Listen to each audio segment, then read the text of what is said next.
Meanwhile, at the White House, demolition began for President Trump's new $200 million ballroom. The president had said the construction wouldn't interfere with the existing White House building, but now it appears it will replace the historic East Wing, which dates back to 1902. And the president is also dealing with continued tensions in the Middle East.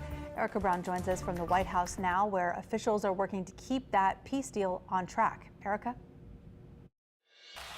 Well, Sharice and Devin, today President Trump threatened higher tariffs on China and also called for concessions in the war in Ukraine. But it's that fragile ceasefire deal between Israel and Hamas that is facing its biggest test yet after a wave of violence over the weekend. And both sides are trading blame for violating that agreement as President Trump threatens to eradicate Hamas. Vice President J.D. Vance is on his way to Israel to address growing tensions. He is scheduled to meet with Israeli Prime Minister Benjamin Netanyahu on Tuesday. Over the weekend, Israel's military launched strikes in Gaza following an attack that killed 2 Israeli soldiers. Hamas denied responsibility, but President Trump blames them for violating the ceasefire.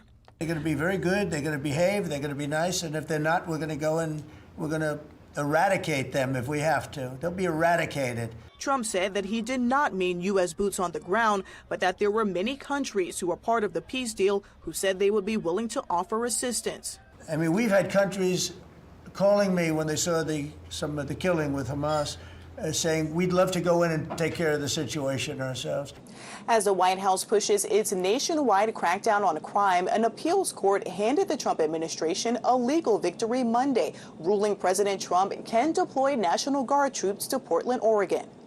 The appeals panel froze a lower court's order blocking the Guard deployment. Oregon's governor has called the administration's efforts an abuse of power. Oregon remains united in the fight against this unwanted, unneeded military intervention in Oregon. This comes as the president announced plans to visit China fairly early next year and warned of even bigger tariffs on Chinese imports if a trade agreement isn't reached soon. China's paying 55% and a potential 155% come November 1st unless we make a deal. The president is expected to meet with Chinese President Xi Jinping in person later this month at an economic summit in South Korea. Now, on that appeals court ruling, as local leaders in Portland push back, the Attorney General released a statement saying those leaders failed to keep their citizens safe, and she says the Justice Department will continue to defend President Trump's agenda. Reporting from the White House, Erica Brown, WWL, Louisiana.